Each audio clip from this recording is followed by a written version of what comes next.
you doing here? Today I want to talk about what's gone so terribly wrong for the Yankees. Now, I grew up watching baseball in the 80s, the 90s, and got lucky enough to watch a dynasty that I don't know if we'll ever see again. But the biggest thing was, George had a standard that he held his team to. Now, you could say he was crazy, and you could say that he had knee-jerk reactions and a bit of a temper and would fire people at the drop of a hat when he felt like they weren't doing their jobs. But it was simple. The standard back then was winning. He didn't care what it cost. He didn't care what he had to do. If we weren't winning, something needed to be done. And since Hal's taken over, it seems more like it's about padding pockets than hoisting trophies. And unfortunately, that's not what we as Yankee fans are accustomed to. Nobody told us the standard had changed. Cashman gets on a radio show in Chicago, jokes about how making the playoffs isn't good enough in this town. No, Brian, it's not good enough in this town. We're the icons of baseball. 27 titles. It's been almost 15 years. Now listen, Baby Bombers was fun. Absolutely enjoyable, invigorating. It was great seeing the kids run around. And I completely believe that with Houston cheating, it stole us of a grand opportunity. Unfortunately, that door closed quickly. And for whatever reason, we're terrible at developing talent. Aaron Judge, a prospect that you guys did not believe would amount to anything, turned out to be a superstar. But unless Gleyber Torres is playing against the Orioles, you don't have a single other person that's come up through our system that actually does anything. Now listen, I'm not saying that the Yankees wouldn't have won, 90, 95 games this year if Judge was healthy for the entire year. And Judge probably could have hit 60 home runs again. But at the end of the day, the only thing that they did in the offseason was bring in Carlos Rodon. It did nothing to help the hitting. They were going to roll with the same exact team, more or less, that they rolled into Houston with last year and got embarrassed. And almost got embarrassed by Cleveland. The problem with this team is, yes, they're built to win 90 to 95 games. But they're not built to win a short series. They're not built for playoff baseball. Again, the standard has changed. Making the playoffs is not the standard. Generating revenue is the standard.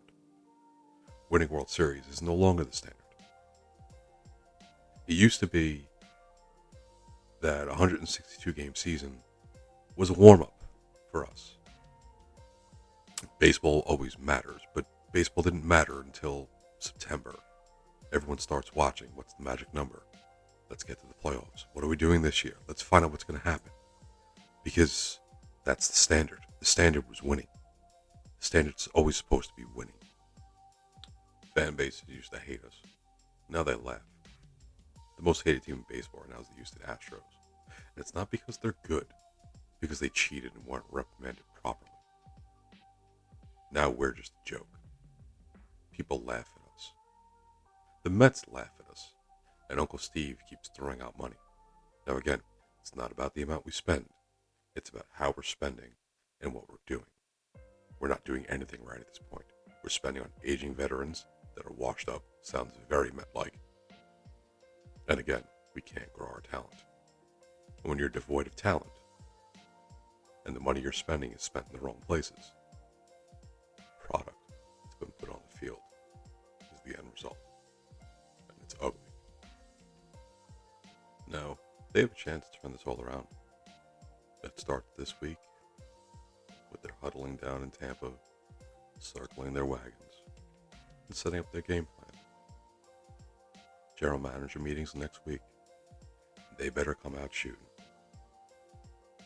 San Diego's hurting, taking out loans to pay their players. Juan Soto's ripe for the picking. Take your prospects that you're not going to develop, ship them to San Diego. Pay that man the money that he wants, because while he did not have a great year, it was still better than just about everybody that we have. And the crazy part about it is that his year could have been even better. Away games he hit 307, but home games he only hit 240. He hit 299 with runners in scoring position. Imagine what he could do with a short porch in right field. Just think about it. He's 25 years old. Even if it costs us 3 of our better prospects, are any of them going to match his production for the next 5, 6, 7 years? You'll be able to team him up with Judge for at least the next 6. Our best case scenario is that Hal's hair is on fire, just like George's used to be. And it doesn't stop with Juan Soto. They need to pursue Cody Bellinger. Cody Bellinger gives them a little bit of flexibility.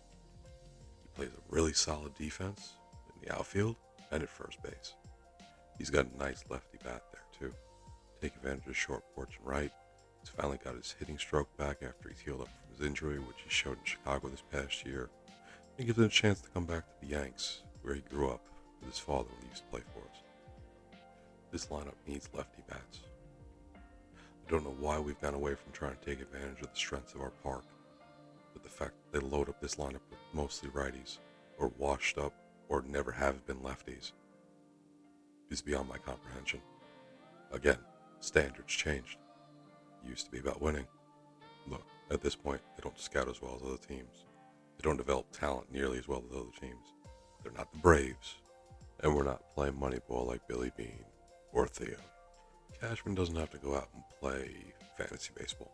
It doesn't have to be all Juan Sotos and all Cody Bellingers. It just needs to find competent hitters with a team-first mentality. Guys that don't strike out, guys that get on base, guys that play fundamental baseball, and don't always swing for the fences. Tom and Greg said it best. Chicks dig the long ball. However, they like jewelry too. We need some rings. It's been far too long since we've had a ring. Resetting the standard starts now. Monday is the start of a new beginning. It's time for the Empire to strike back. It's time for the world to remember who we are and what we can be. Not for our players' personal accomplishments, but for what this team can do when properly put together and held to the standard that George set forth. 27 titles is great. It's time for number 28. Anything less is unacceptable, as it should have been all this time, and how it used to be. Thanks for watching, and until next time, have a good one.